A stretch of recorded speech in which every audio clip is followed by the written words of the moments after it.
So we were discussing the meaning of faith. Faith has got different levels of meaning, but the ordinary, pragmatic meaning of faith is belief in the words of the scripture and the Guru. So the Guru interprets the words of the scripture. Scripture does not speak by itself. And the most important statement of the scripture that we are dealing with, is Tattvamasi. You are that.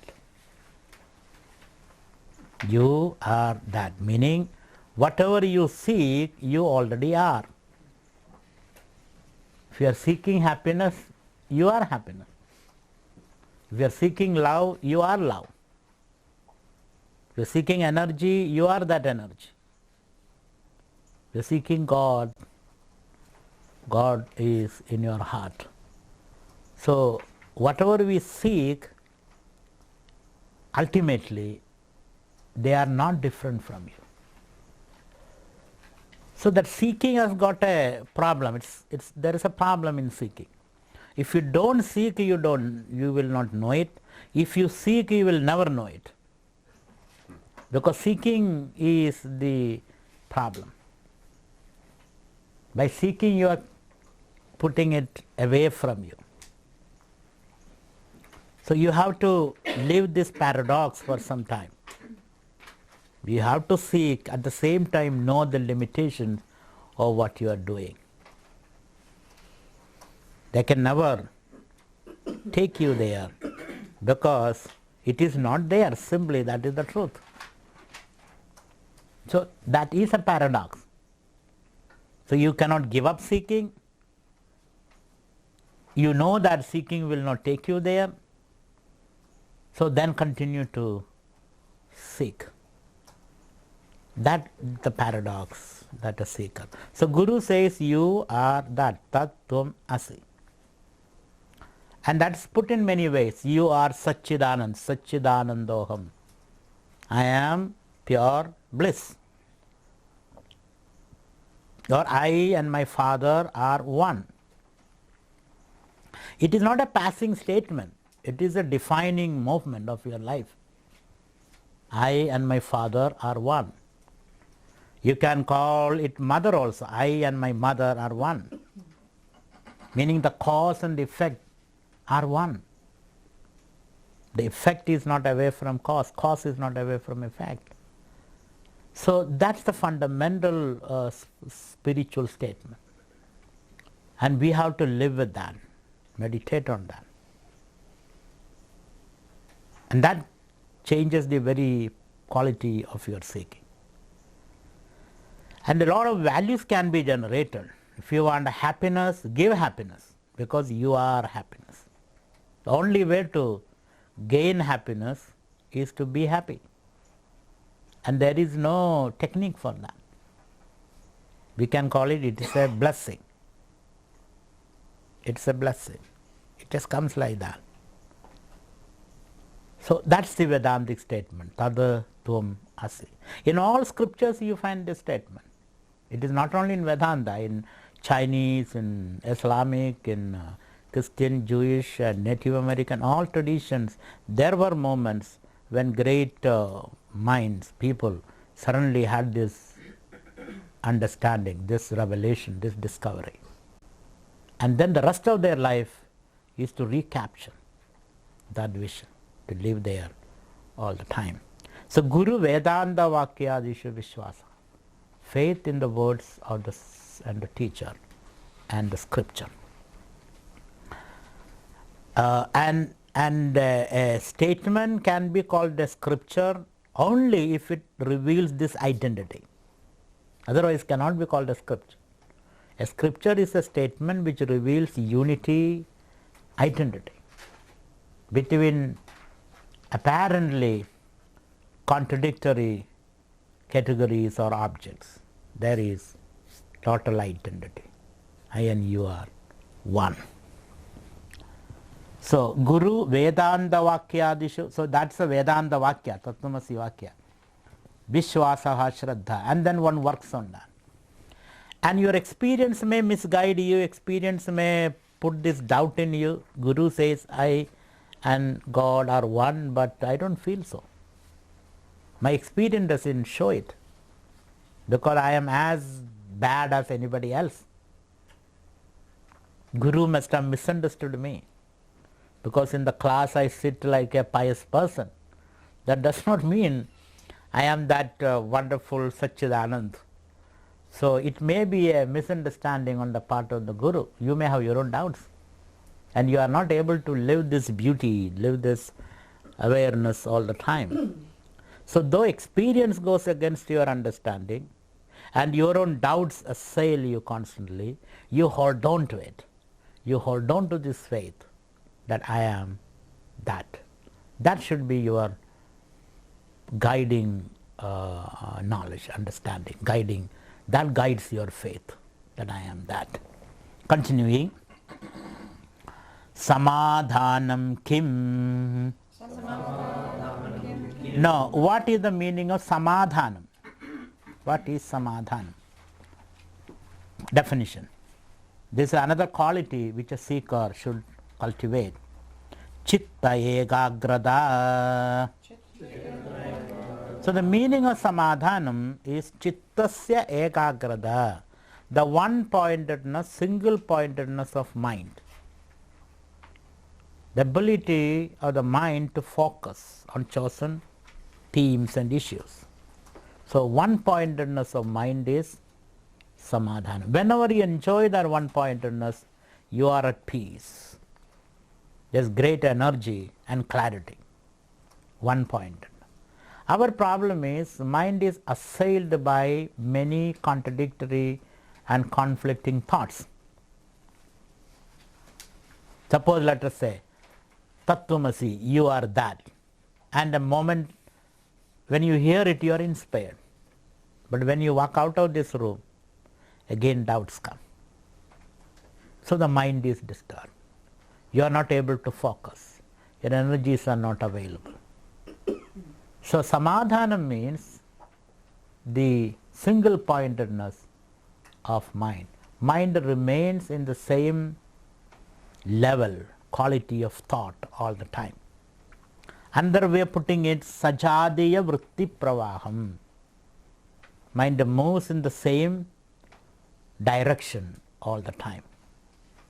Same direction, sajadiya, not vijadiya, no dissimilar thoughts, no neutralizing thoughts.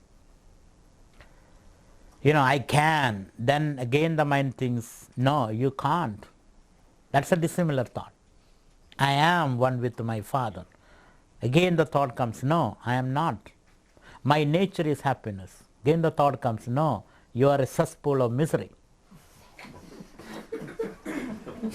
The mind suggests that. And then we tend to accept it. Maybe that is true. So I have to do something about it. Then you keep doing something to remove your unhappiness. And the more you try, the more you are unhappy. The more you try to be happy, the more you become unhappy, because you forget that your nature is unhappiness.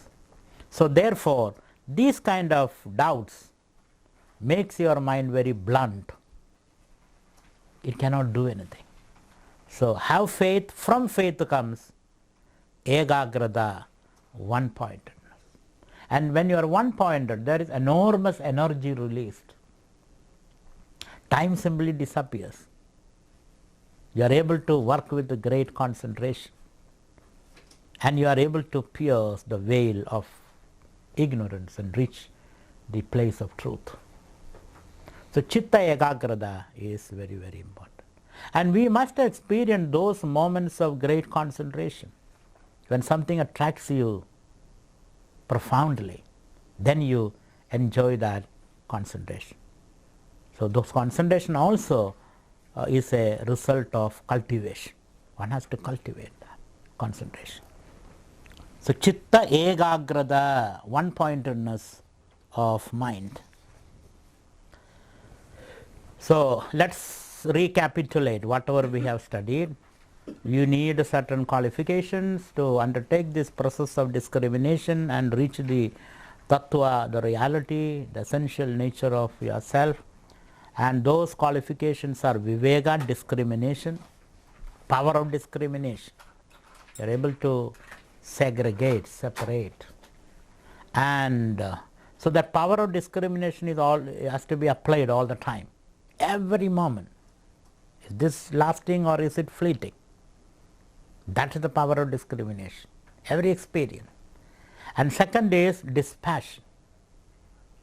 Dispassion is you don't react to situations violently, good or bad. You have an inner space, leisure. And then there is dispassion, then the sixfold qualification. Shama, reducing the thoughts, desires. Dhamma, reducing your needs. Then Uparama, being comfortable with oneself, wherever one is, whatever one is, or happily doing your duties, because you are placed in a certain situation. Be comfortable with that and do all those duties. Then Uparama, then Titiksha, endurance, and Titiksha, Shraddha, faith in the words of the teacher and the scripture, and then Samadhanam, one-pointedness. So, Viveka, Vairagya, Shama, Dhamma, Uparama, Titiksha, Shraddha, Samadhanam, 8. Now the last is Mumuchutvam Kim. What is Mumuchutvam?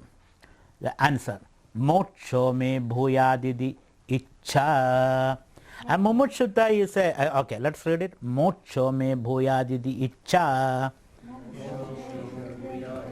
It's an Ichcha. It's a Ichcha means a passion, a great desire, an overwhelming desire.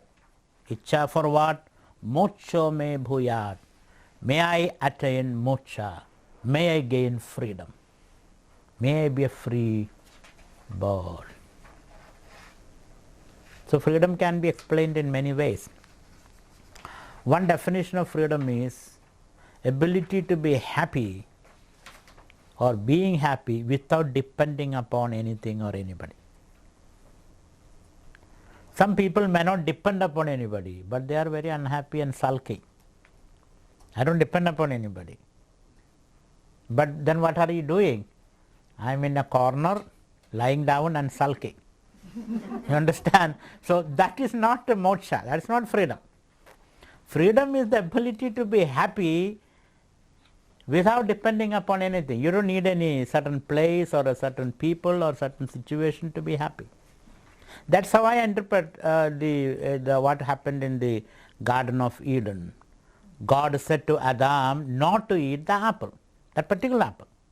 It doesn't matter whether you eat this apple, apple A or apple B, whether you eat New Zealand apple or Australian apple, doesn't matter. Apple is an apple is an apple is an apple. When God said, it doesn't matter which apple you eat, therefore don't eat that apple, Adam wanted to eat the same apple. He thought my happiness depends upon eating that apple, because you told me not to eat that. Therefore I want to eat that. So when somebody puts a restriction on you, then you react. That is the beginning of your unhappiness. So therefore he says, doesn't matter which apple you eat. Adam said, no, it matters. I want to eat this particular apple. From there begins his misery. We all are structured like that. We want this, not that. If I don't get this, then I am going to rebel. I am going to fight. So there is no surrender, there is no acceptance, there is no accommodation. It is all my way or all the way to the highway. That is the attitude which creates misery all the time. So he says moksha is that happiness which is not contingent upon the situation. You are the source of your happiness. In Sanskrit we call it Atma Sukham or Yoga Sukham. A sukha, a happiness which emanates from within yourself. So it's your true nature.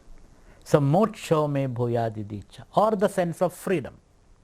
so that you are not conditioned by any of the psychological and physical blocks. You are a free person. The body or the psychology or memory doesn't put any limits on you. You're all, as a result, you are able to freely express your inner powers. That also can be called freedom. Or freedom means you can respond to the situations happily all the time. When you respond to the situations happily, then you are a free person. Whatever may be the situation, you are able to respond happily. So this way you can explain, these are all explanation from the normal standpoint. When you are actually free, we don't know how do you experience it. But I can only give you an explanation from the known standpoints. It is total bliss, it is independence from dependence, and it is also an ability to design your responses according to your nature without forgetting your nature. In a very rich man, if he loses $10 bill, he doesn't bother about it. Isn't it? A rich man. Bill Gates, he lost $10. He is not going to sit down and worry about that. 2 hours, he worries about that. Or somebody gives him $10, he is not going to be exalted about that. Oh, $10 I got. Do you know? I got $10. He is not going to go around saying that because he is so rich. He is so rich. And the real riches is your inward sense of affluence. That's your true riches. And then what you get from the outer world or what you lose in the outer world doesn't matter to you. You are always inwardly stable and rich. So that state we all want to gain, and hence it is called moksha, freedom. Moksho me bhuyadidi ichcha. Continuing. Edad sadhana chatushtayam. So these are the fourfold qualifications expected of a student of Vedanta. Edad sadhana, edad means these, sadhana means qualification, chatushtaya means fourfold qualification. Next. Tataha tattva vivegasya adhikarinaha bhavanti. Tadaha, thereafter, adhikarinaha bhavanti. You become an adhikari. Adhikari means a fit student, a fit seeker. Otherwise, an unfit seeker, like an unfit car for a long drive, it is going to break down somewhere along the road. So, tataha, thereafter, adhikarinaha bhavanti. You become a fit student. For what? Tattva vivegasya. For this, viveka, discriminative inquiry into the nature of truth. You are ready for it now. Tattva vivegasya adhikarinaha bhavanti. So, tattva viveka I have explained. Tattva viveka pragaram. And as a result of tattva viveka, you transcend all this and finally come to the Atman. That's why these arrows. Through the process of tattva viveka, from the pindanda, you come to the jiva and then to the Atman. We shall explain that, how it happens. Okay, now let us undertake the tattva viveka. You already told about the qualification, and I have those qualifications more or less. We all have them. If I don't have them, I will practice them. I'll try to cultivate them. I'll try to discriminate. But now let us go to the actual process of meditation. Meditation through tattva viveka. So meditation is coming to realize your own true nature, unalloyed true nature. So the process of tattva viveka is explained now. Tattva vivekaha kaha. Now the question is, what is tattva viveka? Kaha, what? Tattva vivekaha is tattva viveka, discriminative understanding of the self or the truth, tattva. Now comes the inquiry. Atma satyam tadanyat sarvam mithya idi. This is a very profound statement. Atma satyam, once more. Atma satyam tadanyat sarvam mithya idi. So earlier it was said Brahma nityam. Brahman is nityam, tadanya sarvam mithya. But we did not locate that Brahman. It was a word floating somewhere. It inspires you. But where do you locate that Brahman? Where do I see that Brahman? The locus of that Brahman is Atma Satyam. Satya, Nitya are one and the same word. There the word Nitya is used, here it is Satyam. Both mean the same thing. Satya, truth. Nitya, the changeless. The truth has to be changeless. That's the meaning of truth. So where do you find the truth? Where do you find the Nitya? Where do you find the Brahman? You find it Atma. Atma means your own self. Your own self is the meaning of the word I.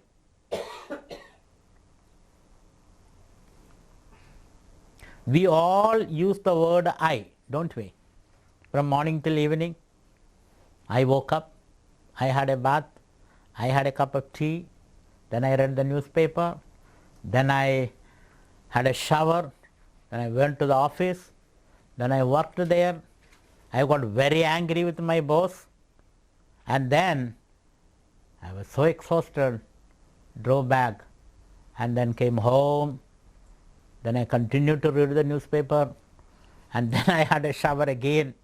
Then I had my lunch, watched the TV, had a cup of hot milk, hit the bed, and slept.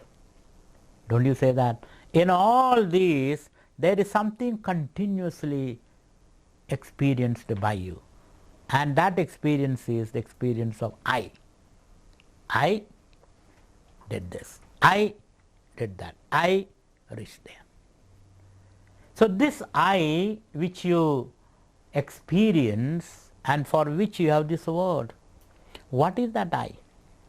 What is the meaning of that I? What is the referent of that I? That's a great mystery. So when you seek the meaning of that I, the locus that I, wherever it is, but at least we know that we are in possession of that, because the I is something which you experience naturally. Nobody has to tell you where your I is, because it's a natural experience. All other experiences you have to go and experience it. I see the tree. The tree is an object out there. I see the building. Building is an object out there. But whether you see the building or whether you see the tree or whether you are sleeping, the I is always there. So therefore, Brahman, the locus of Brahman, is the experience of I. I is the locus of Brahman. I means I, not E-Y-E-I. Just I, the big I. That is the locus of Brahman. Meaning, Brahman is located in your I experience. Still you are not happy. Where is that I? That's another question now. But this much we know, that I experience is not anywhere outside. I experience is not on the tree. Tree experience is dependent upon the tree. The house experience is dependent upon the house. But experience of you is not dependent upon the object. So therefore, I is the locus of Brahman. That brings a lot of peace to your mind, because now I don't have to run around. That is why some of the rishis just sat down. Whether it is in a cave or in the middle of the road, doesn't matter. They just sat down, because now I understand where to turn my attention. The I is the locus. That is why Atma. Atma is the meaning of the word I. Atma means the self. And the meaning of the word I is not extroverted. It has no extroverted implication. It implies a inward pursuit. And where is that I? We shall soon discover. So Atma Satyam. Atman is the self, is the only truth, only changeless reality. The rest are all Tadanya Sarvam Mithya. The rest are all changing. Shankara uses the word this word Mithya here. It's a technical word. Mithya is a technical word. What do you mean by Mithya? So now we have discovered there is something Satyam, permanent in your experience. What is that permanent I? Isn't it? Is it not? Now you are experiencing me, later you will experience somebody else, then something else. But that you, the experiencer, continuously exist. It is an enduring experience. The rest are all changing experience. I hope it's very easy to understand. So that I is the changeless reality, and the rest Tadanya Sarvam Mithya. Mithya means relative. That's the meaning of Mithya. All other experience depend upon this I. The tree experience, the river experience, the mountain experience, happy experience, unhappy experience are all reported, presented to the I. When you say I am unhappy, what does it mean? Unhappiness is an experience presented to you. Then you say, I have an unhappy experience. Instead of saying I have an unhappy experience, you say I am unhappy. That is the mistake we are making. You have to only say an unhappy experience. I have an old car. That does not mean you are old. Fortunately. I have a new car. That does not mean you are new. I have a new house. Does not mean you are new. So these are all experiences presented to you, and these experiences keep changing.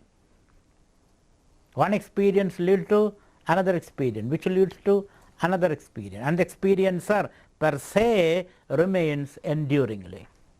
That's why itself he is Satyam, Atma Satyam, Tadanya Sarvam Mithya. And Mithya has got two meanings. One, that which changes. An experience which is born and then dies, which comes and goes. Anything which comes and goes is called Mithya. And such experiences depend upon the experiencer. That is another reason why it is called Mithya. So two definitions of Mithya. Two limitations of Mithya. Definition means limitation. One limitation is it appears and before you realize it, it is gone. Maya is another word. But the word used by Shankara is Mithya. It comes and goes. All our experiences are like that. Even this experience has come, now it will go. It will go. Every experience comes and goes. But that experience to be, there should be an experiencer supporting that experience. Meaning, every experience depends upon an experiencer which or who does not change. Does it make any sense to you? So every experience come and go, meaning they are changing river of experience. But the changing river experience has got a changed substratum, bed, on which this river flow. Or like a movie, the changing flow of images. But that movie images has to be supported by a white screen, isn't it? Similarly, all your experience has to be supported by the I. It's my experience. So there is an I in you, there is an I in me, there is an I in her. This I and the meaning of that I is the Satya. The rest are all Mithya. So Mithya does not mean it is not there. It is there, but momentarily. Everything is there momentarily. And hence Shankara used another category, which is called Anityam. Anitya means which is not there, which is not permanent. And another word used by Shankara is Nityam, Anityam and Abhavam. That's the word I was trying to. Nityam, Anityam and Abhavam. Abhava means that which is not there. For example, have you ever seen a square circle? Have you ever seen a square circle? It is Atyanda Nityam. It is not there. Abhava. Can you ever imagine a square circle? Some people you might not have seen, but you can imagine, create an idea about it. Neither can you think of a square circle, nor can you see a square circle, nor can you draw a square circle. It is Atyanda Bhavam. It is not there. It has no existence, neither in your mind nor in the outer world. But Mithya is not like that. Mithya is, it appears, but before you could settle down in it, it disappears. That is called Anitya. So, three categories: Nityam, Anityam and Abhavam. Absence of thing. It's not there. So, a square circle cannot be there. Not even God can create it. Some boy asks, is God that powerful and all-knowing? Can he make a stone which he himself cannot lift? It's a very difficult question. If you say he can make a stone which he himself cannot lift, then he is not that powerful. If you say he cannot, then also he is not powerful. These are called antinomies in philosophy. You cannot answer this way or that way. It puts you in a bind, a catch-22 situation. Then you just give up. It is not possible. So, Atma Satyam Tadanya Sarvam Mithyadi. So, we have come to a conclusion that what we are seeking, which is Brahma, which is the Tattva, the locus of that is in our own Atman. And that Atman is indicated by the word I. And that is your enduring experience in all the experiences of life. The experience of yourself is something enduring. That is the locus of Brahman. That is the Tattva which you are searching. And everything else depends upon this. Everything else is constantly changing. This much understanding we have now. So that Mithya is a very important word. Tadanya Sarvam Anityam or Mithya. See, he changed the word a little. Earlier he used the word Nityam and now he is using Satyam. Earlier he used the word Anityam, he is using the word Mithya. Atma, earlier he used the word Brahman, now he is using the word Atma. So, Shankara is putting certain lead thoughts to you, which he will develop later. So, Atma Sarvam Tadanya Sarvam Mithyedi. Now the student asks the question, Atma Kaha? So, here is the $1 million question. What is this Atman, sir? So, because that is the important question here. How do you define Atman? The entire religious literature depends upon this definition. The soul, the definition of the soul. Is the soul, does it exist? Or is it a myth? Your projection? Does it have any meaning? So, what is this soul? All religions talk about the soul. And somebody says it's an empty box. It's much difficult to carry that box, the soul, and when you open it, there is nothing. This soul is an empty box, or does it have any meaning? Here comes the definition of the self. And self means me. Here is an ID card for me. This is your ID. This is your essential nature. Now, Stula Sukshma Karana Sharirad Vediriktaha Panchakoshaditaha San avasthatraya sakshi Satchidananda Sarupaha Sanna Yastishtadi Sa Atma. Once more. Stula Suchma Karana Sharirad Vediriktaha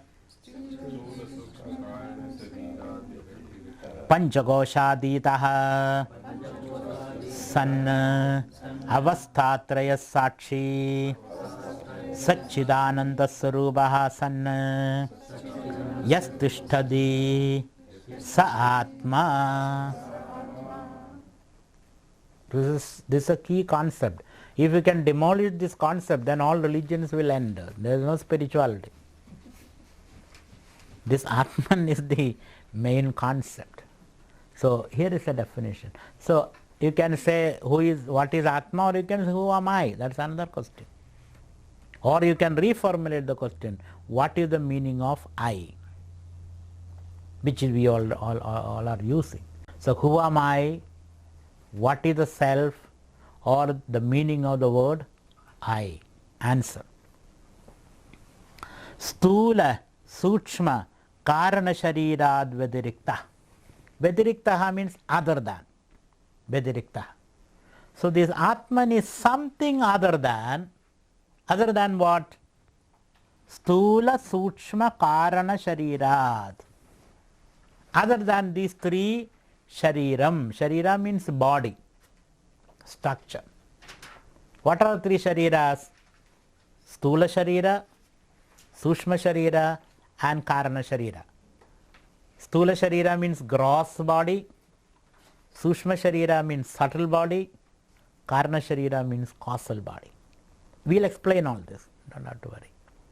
So now at this point you think that you are the physical body, the height, the complexion, the weight, all that, the bone structure, the skin, all this put together, the physical body. So, am I the physical body? The answer is no. Physical body is only a tool you are using. You are the person who use the physical body as a tool. So therefore you are not the physical body. You have a physical body, but you are not the physical body. If I say you are not the physical body, you will get confused. You have a physical body, and what you have, that you are not. That's an important statement in Vedanta. What you have, that you are not. So your relationship with the physical body is a possessive relationship, not an identity relationship. So I am something other than the physical body. Okay? What else? Sukshma Sharira, the subtle body. Subtle body, basically your thoughts, your emotions, your memories. All this put together is your subtle body. We will explain it later also. So you are something other than your emotions, your thoughts and your memories. You have them, but you are not them. Meditation, this is how you meditate. This understanding helps you in meditation. Stula Sukshma Karana Shariram. So Karana Sharira, the causal body, the subtlest in your possession, the causal body. Causal body means the basic impulses and drives and tendencies which determine your thoughts and your feelings and qualify your memories. This is the Karana Sharira, causal body. Thoughts you can be aware of. You know the thoughts which are floating in your mind. But the deepest motives and drives you are not aware of. It remains in the unconscious realm. You can have subjective unconscious and collective unconscious also. We have such terms, the subjective unconscious and the collective unconscious. The subjective unconscious is personal and the collective is universal unconscious. And you have some way of connecting or reaching to the collective unconscious. So stula sukshma karana sharirad vyatirikta. I am something other than all this. You may not feel it at this point because you are so much steeped into the body I am thought, memory I am thought, unconscious I am thought. You are so much steeped into it. But through a process of meditation, you will be able to reach this state. So stula sukshma karana sharirad vyatirikta panchakosha. So you are now interested in knowing what is stula sharira, sukshma sharira and karana sharira. You see, from one to the other, the rishi is leading you through these bylines and narrow lanes of the inner life. Somebody has to guide you. So stula sukshma karana sharirad vyatirikta panchakoshaditaha. Adita means beyond, transcending. The panchakosha, the five sheath. Pancha means five, kosha means sheath. There are five sheaths enveloping you. Five sheaths, five koshas. What are these five sheaths? The first is the physical sheath. Second is the physiological sheath. Third is the emotional sheath. Fourth is the intellectual sheath. And the fifth is the pleasure sheath, they say. And beyond is your true self. So panchakosha adida, annamaya, pranamaya, manomaya, vijnanamaya, anandamaya. There are five sheaths. Adida, beyond it. Sanna, this is the nature. Adha, avastatraya sakshi. And the Atman is the sakshi, the witness of three avastas, three states of consciousness, experience. Three avastha mean the waking avastha, waking state. You are supposedly in the waking state now. Whether you are in that state is up to you. So one is the waking state. Second is the dream state. Sometimes we move into that state, dream state. And the third is the sleep state, deep sleep state. The Atman is the witness of these three states. That's why you are able to say, the one who was, I slept well, I had a dream, now I am narrating that dream to you. In all the three there is one I. I slept well, then I had a dream, I am telling you that dream. So one who slept, one who dreamt, and one who is narrating now, all are the same I, isn't it? So that I is the Sakshi, the witness. And that is only a witness. He witnesses all this what is happening in all the three states.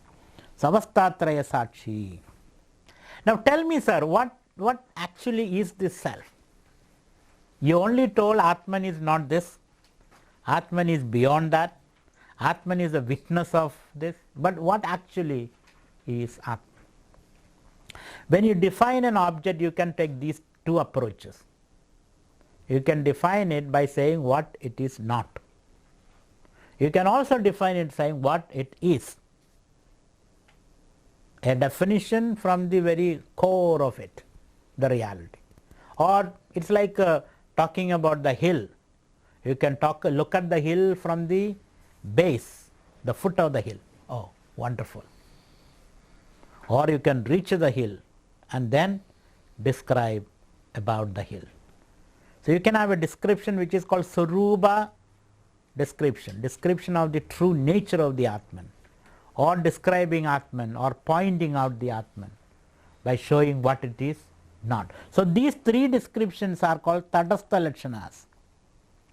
Stula Sushma Karana Sharira Vyatiriktaha Panchakoshadidaha Austrasaya Sakshi says what Atman is not. It is beyond all this. And then comes the Sarupa, Satchidananda Sarupaha. Atman's true nature is Sada Chida Anandam. These words are very famous. Satchidanandam, Satyam Shivam Sundaram. That's the famous words. Atman is Sada. Sada means that which does not change, the changeless truth. Chida means awareness, which remains underlying all your experiences. And Ananda means happiness. We shall be explaining all these further. So your true nature is immortality, awareness, consciousness, and bliss. Your nature is bliss. Your nature is knowledge, pure light. Your nature is immortality. Sada, Chida, Anandam. You have to keep on saying this. This is a mantra you have to keep. What is the mantra? Stula Sushma Karana Sharira Advadirikta Panchakoshadita Avastatraya Sakshi Sachidananda Sarupa Asanna Yastishtadi Sa Atma, that I am. You have to repeat it. If you have to say it in English, I am beyond the gross, subtle and the causal bodies. I transcend the physical, physiological, emotional, intellectual and pleasure dimensions of my personality. And I am the witness of the dream, waking and sleep experiences. And I am eternal consciousness, bliss. This is what you have to keep on saying. And this is a lifelong discipline, because for the last so many millennia we have been thinking wrong things about ourselves, and that has gone into our structure. And to extricate you from this kind of habits is a lifelong. It's like if you take a wrong exit and drive 20 miles down the wrong road, then suddenly you discover I have taken a wrong line. You have to stop first, then you have to consult your map, then you have to turn around, then you have to drive another 20 miles to reach the point where you made the mistake. Still you have not reached your destination. Similarly, you went down, taken a bow turn and come back. Then you continue on the right direction. That is similarly, we have gone down the road long distance. It is for us to turn back. The turning back is the most important thing. Thereafter you can sing and go ahead, because you are on the right path. But earlier you were on the wrong path, very efficiently going down the wrong path. Efficiency is there, very efficient, very intelligent, very clever, and you are going down. But the only thing is that it's on the wrong path. Take the right path, and then you can sing and drive all the way to your true destination. So this is the definition of Atma. Yastishtadi. Yastishtadi means that which exists. Sa Atma. That is the Atma.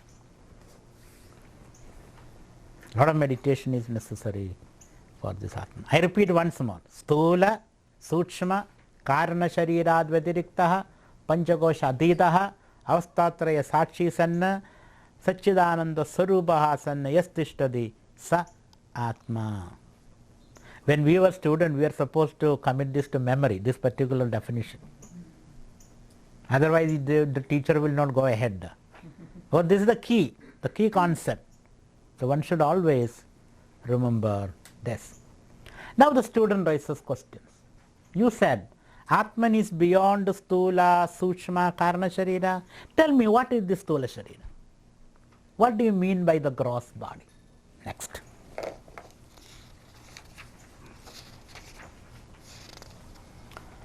Stula Shariram Kim.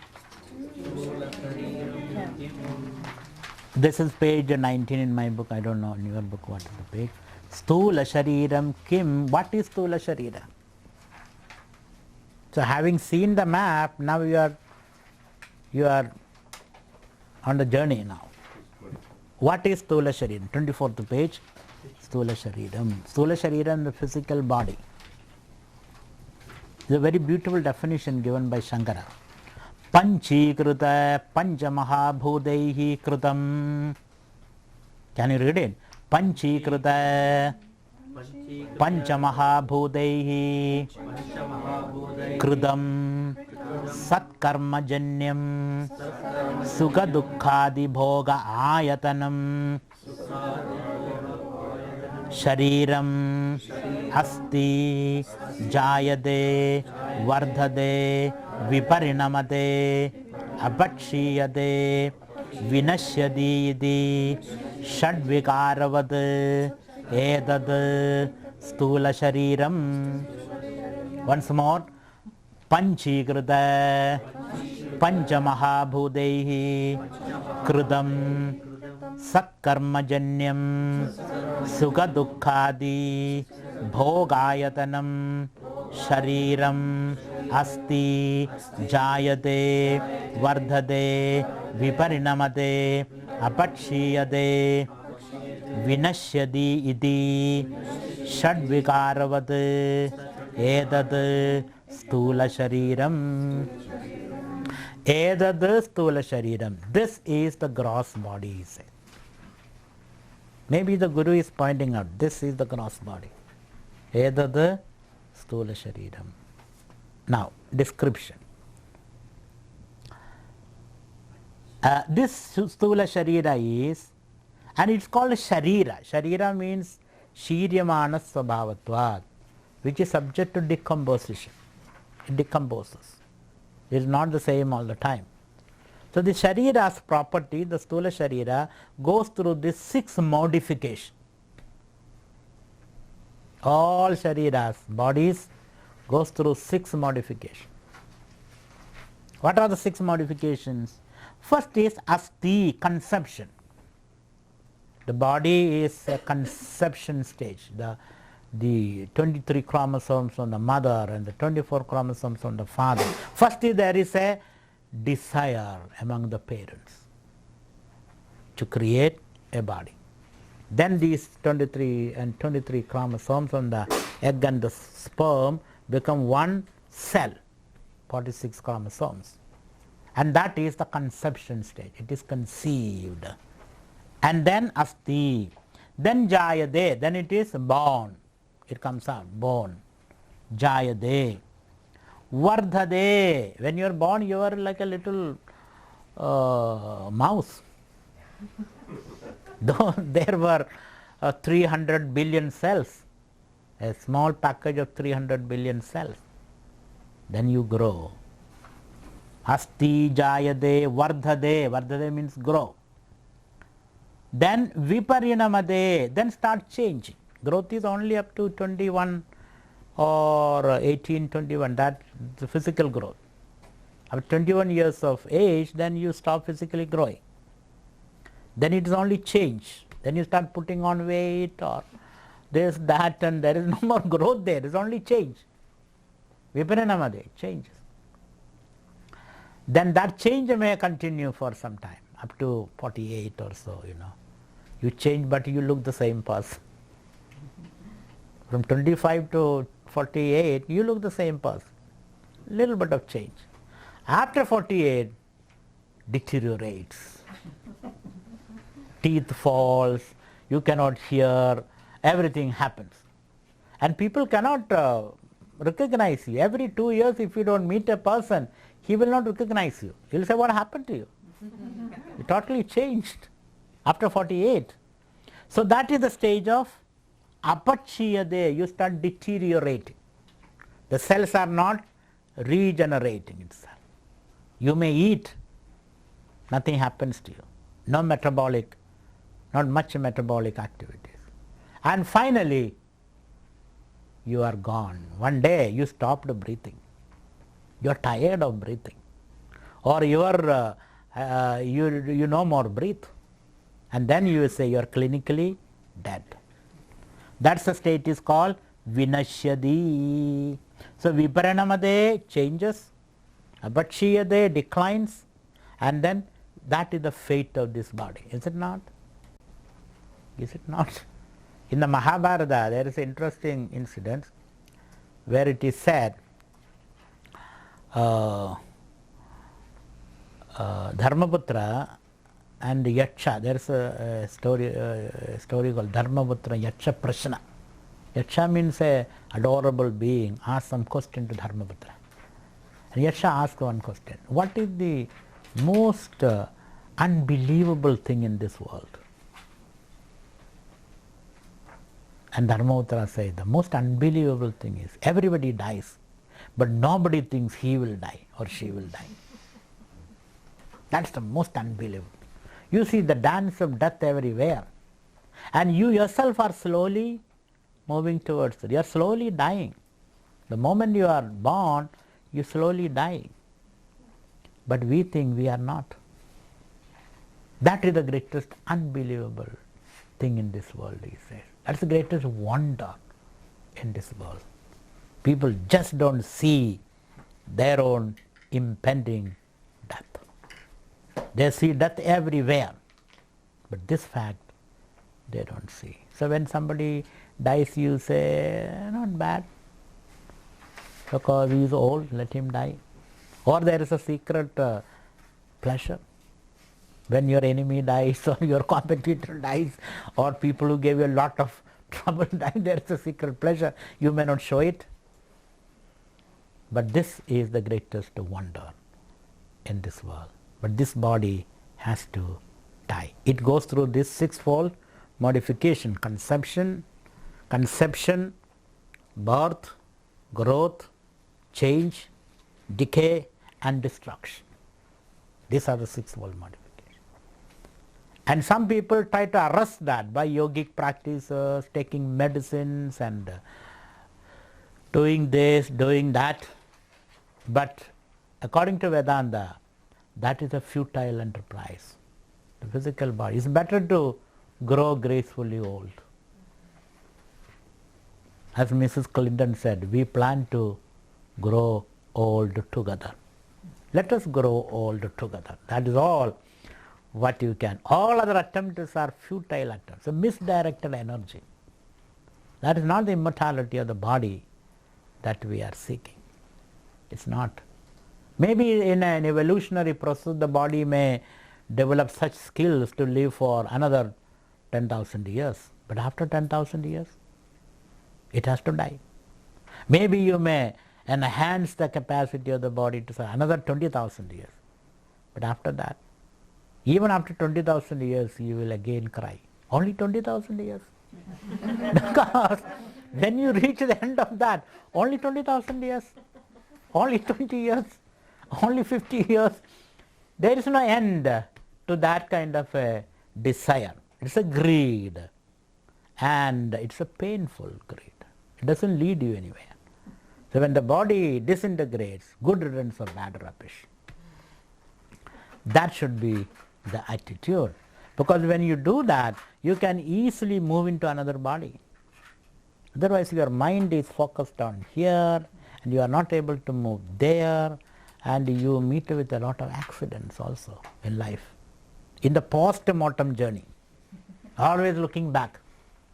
Something else comes and hits you. So therefore, because on the highway to the next world is full of traffic, you better forget this and then drive ahead. So he says one has to accept that situation. So the quality of a civilization depends upon how it deals with the death, not how it deals with the life. As a civilization matures, a culture matures, it has got an understanding, it develops an understanding and an ability to cope with this inevitable death. An immature civilization has no thought of death. And hence you find most of the religions of the world, they spend a lot of thought on death and how to cope with the art of dying. Not just the art of living, art of dying. The book of the dead, the Tibetan book of the dead, you think more about death. It is not a morbid thought. You are not thinking of a dead body. You are thinking of what is after death and how do I prepare myself. According to the ancient civilization, you require 50 years of your life to prepare for the post-mortem journey. 50 years. 50 years means what? After 55 or 58 till 108, if you happen to live, after you are preparing yourself slowly. And that is very, very important. So as the civilization becomes mature, it has got more room for or acceptance of death. And death is there everywhere, happening all the time. A seed has to die to become a plant has to die to become a flower and a fruit. So death is there. The sun, the morning sun dies and becomes the evening sun. Evening sun dies so that it can again come back. Every minute there is the dance of death. And hence the tantrics, they always live in a burial ground, because they believe that is their permanent abode. All other places are impermanent place. 3 years you live there, 3 years you live there, 3 years you live somewhere else.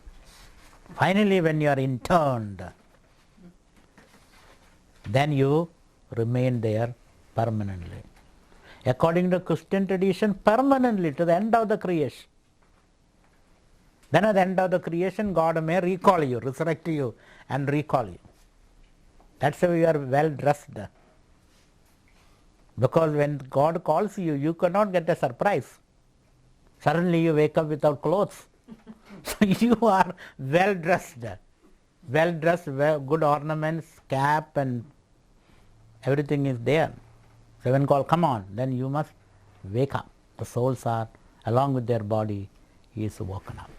So tantrics believe that's their permanent abode. They live there.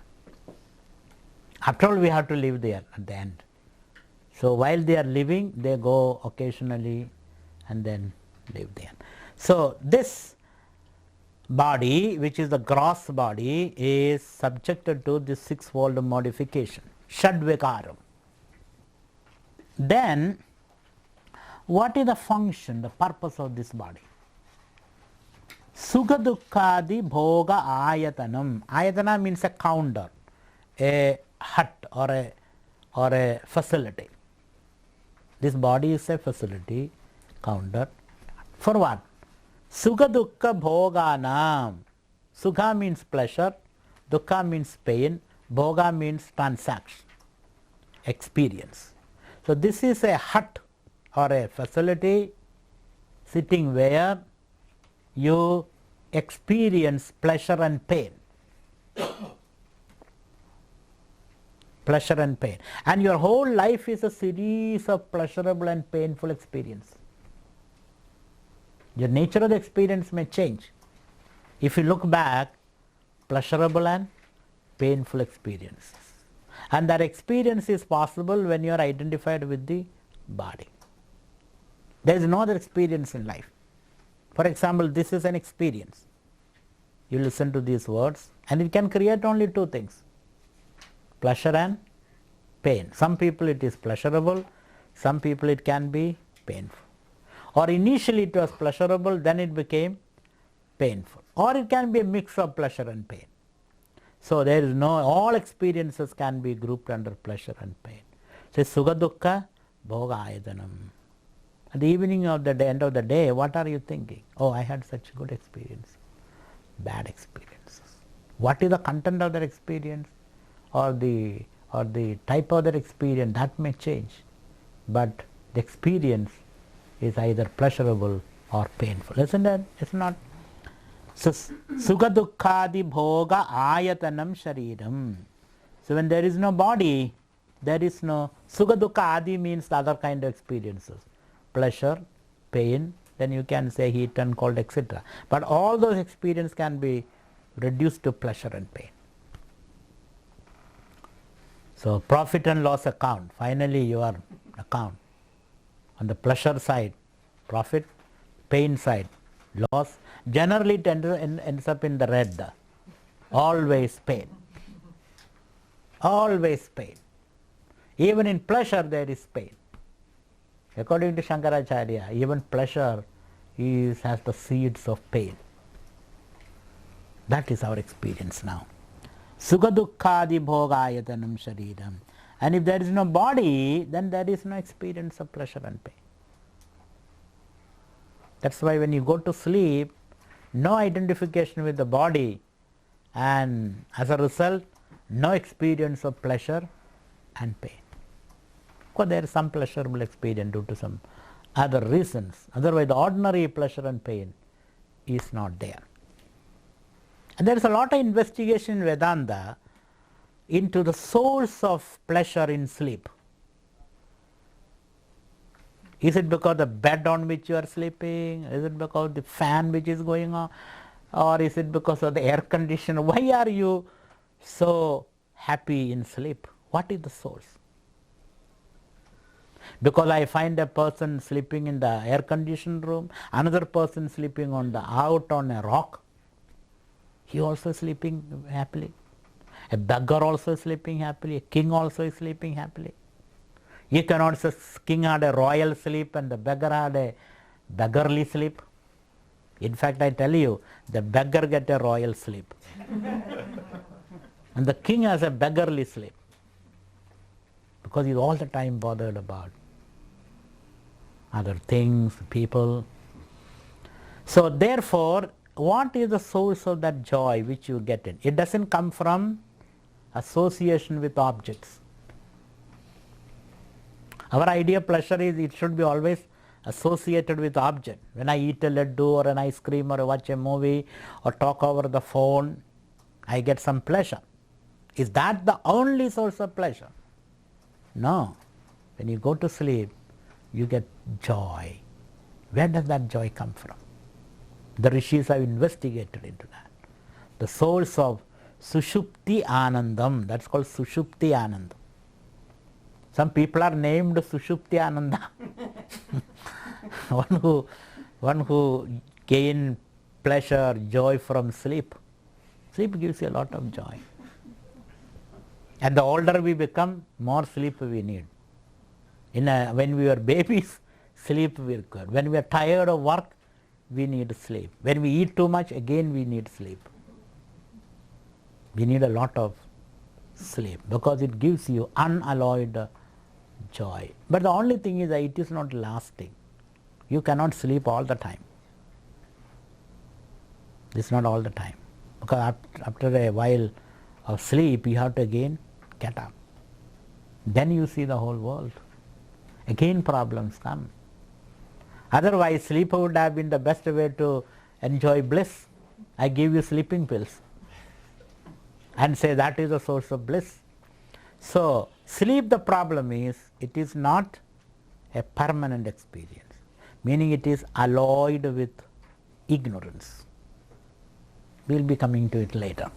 So, Sukha Dukkha Adi Bhoga Ayatanam Shariram Asti Jayade Vardhade Vipranamade Apachiyade Vinashyadidi Shadvigaravade Adastola Shariram. Now the next question is that, how did I get this body? It's a very interesting question. How did you get this body? Because if I had a choice, I would not have opted for this body. I would have opted for a better body if I had a choice. Because when you read these newspapers or glossy magazines, you have your own ideas about better, very healthy bodies or beautiful, handsome bodies. I would not have chosen this kind of a body. So how did I get this? Was it arbitrarily given to me? Or do I have a role or a contribution into the construction or the architecture of this body? What is the cause? You cannot blame your parents. Mostly we blame our parents. I have their genes. So I am cancer, I got cancer or this or blood pressure or diabetes, etc. Or I am depressive because of my parents. It is not your parents. Parents only delivered the body, that's all. Parents does not order the body. It's not your parents who ordered the body. They have the unfortunate misfortune of delivering it. That's all what they did. And now you are blaming them. Then who contributes, who determines this body, that you must have this body? You yourself, he says. That's why Krudam Satkarma Janyam. Janya means caused by, created by your own past karmas, deeds. And mostly good deeds, because this human body is a result of good deeds. After all, in God's creation, at least human beings arrogantly believe that the human body is the best in God's creation. But if you ask a lion, he will say, mine is the best. If you ask a horse, he will say, mine is the best. A peacock, such a wonderful, dazzling physical presence, a peacock. They all may have their own opinion, but we say that ours is the best system. We can think and deliberate and paint and plan and then construct and think of God, etc., etc. Therefore, this is the best system. So this system has been ordered by you, by the deeds and the thoughts that you entertained in a previous life. You cannot blame your parents, you cannot blame the stars, you cannot blame anybody. It's your own choice. But when the delivery comes, you change your mind. You see, at that time I thought this is the best, so I chose it. And then body is a work in the making. Therefore, when you deed by deed, when you demanded it or ordered it, you did not know the final outcome. It's slowly in the making. But one consoling thing is, this body is a result of the good deeds you have done. Of course, there is a lot of bad result also in the body, mainly good deeds, little bit of bad deeds also. So it's a combination. It's like when you make jewelry, you cannot use pure gold. You have to add some copper into it. So similarly, this body is a combination of 60% good deeds, Shubha Karma, and 40% bad deeds also. That's how the body is constructed. So Satkarma Janyam. So don't blame anybody, it's your own choice. And then, what is it made of? The basic material with which the body is made. The basic material is Panchikrita Panchamahabhudehi Kritam. I have used that word, Panchikrita Panchamahabhudani. What is this Panchikrita Panchamahabhudam? Suddenly a concept. So, in the Vedanta we believe that the material world or the visible world is made out of 5 basic elements. Just 5 basic elements. Like the entire Shakespearean literature is made up of 26 syllables, 26 or 27. The entire Shakespearean literature is made up of 26 syllables, alphabet. The syllables in the alphabet, isn't it? Letters. Letters in the alphabet. 27? 22,000 different words. Words, but say, how many letters are there? Only 27, 26. If you dismantle or deconstruct the entire Shakespearean literature, you can reduce them into 26 letters. That's why Mark Twain, once he listened a great priest from the pulpit. The priest gave a very elaborate, wonderful, thrilling discourse, and he was very proud and pleased with himself. And he came down and asked Mark Twain, how did you like my sermon? Oh, all those things I heard. I already know what you said.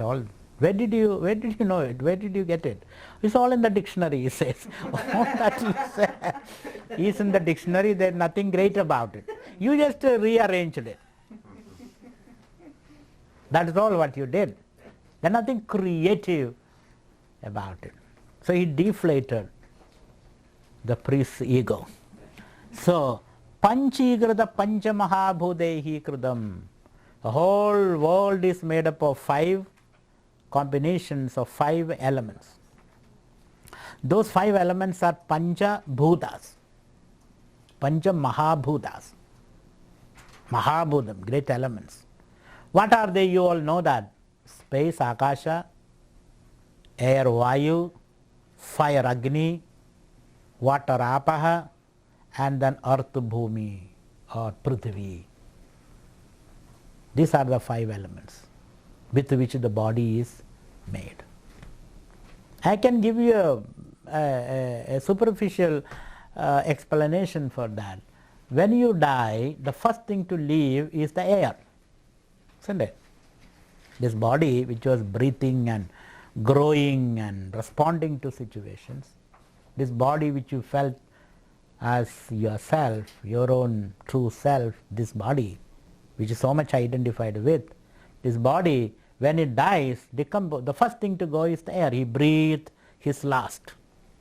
You can put a cotton and nothing happens. Then the second thing to leave is, he is cold to touch, fire gone, isn't it? Air gone, fire gone. Then to leave you is the water. The body starts decomposing.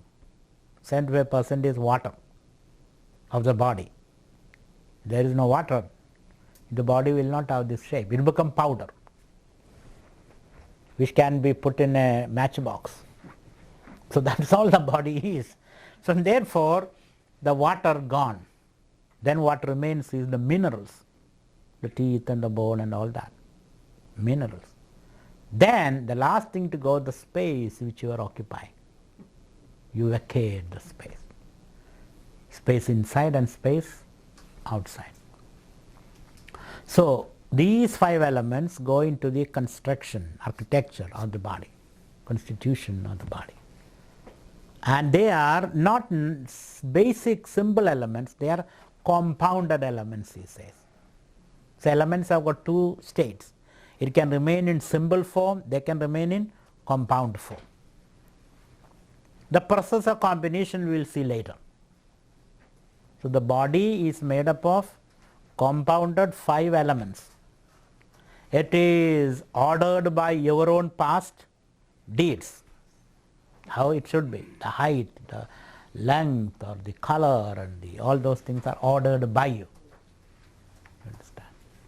And then it is a counter through which you experience the world and gather, harvest pleasurable and painful experience.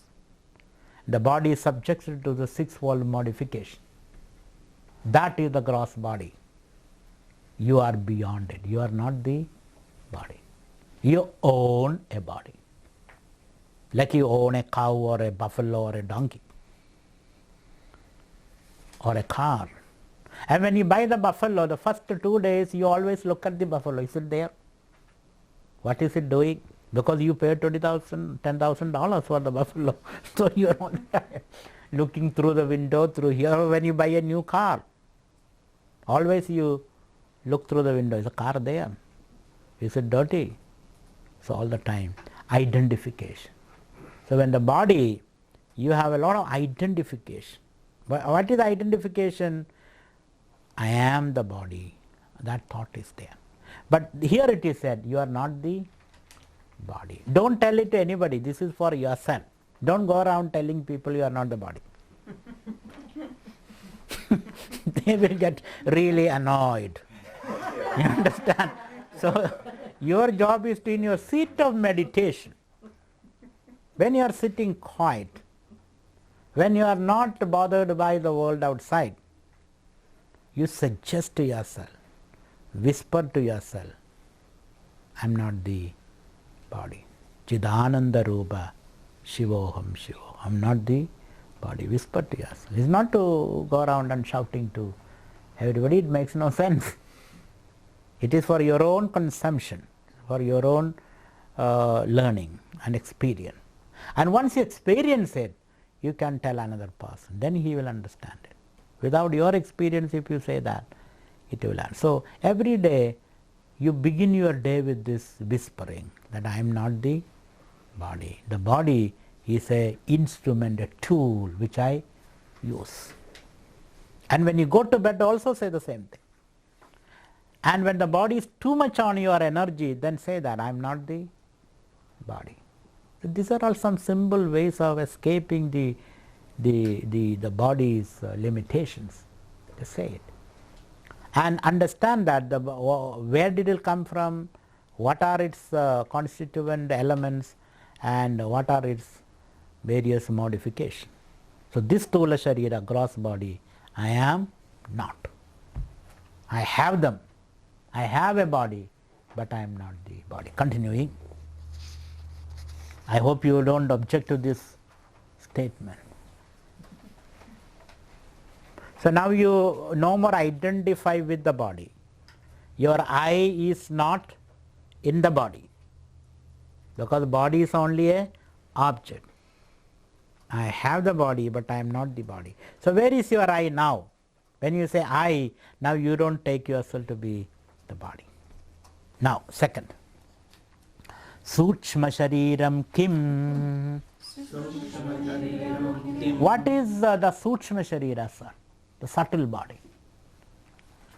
Apanchikruta Panchamahabhudehi Krudam Satkarmajanyam Sugadukkadi Bhoga Sadhanam Panchajnanendriyani Panchakarmendriyani Panchapranadayah Manaschaigam Buddhischaiga Evam Saptadasha Kalabihi Saha Yastishtadi Tad Sukshma Shariram.